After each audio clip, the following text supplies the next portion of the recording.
One of our mashayikh, subhanAllah, he said what's very important to revive among the Muslims is posting up on the borders between them and Ahlul Kufr.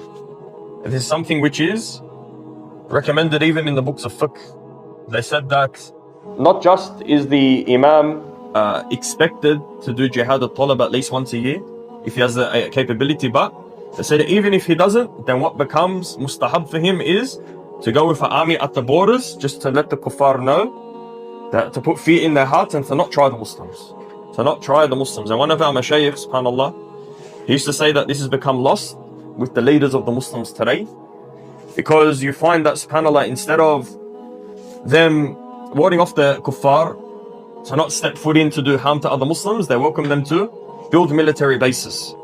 Whereas you have other nations like North Korea, whom, subhanAllah, the kuffar don't even think to get on their bad nerves, because it could press of a button and nuclear weapons. Rather, this fear that they have should be for the Muslims. But as the Prophet ﷺ said about the end of time, that yous are ghutha ka ghutha sayf. They were like froth of the ocean, and not due to little in number.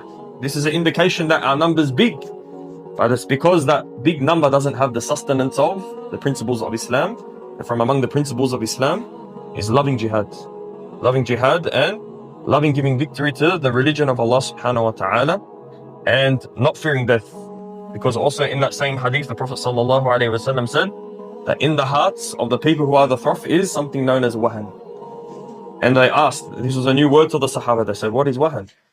And he said, sallallahu alayhi wa sallam, hubb ad-dunya wa karahiyat al-maut.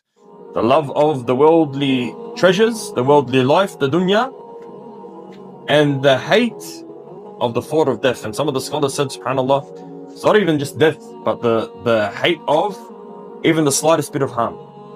And the Prophet ﷺ is the most truthful, because this is sadly the state of us today. We ask Allah subhanahu wa ta'ala to lift it off us.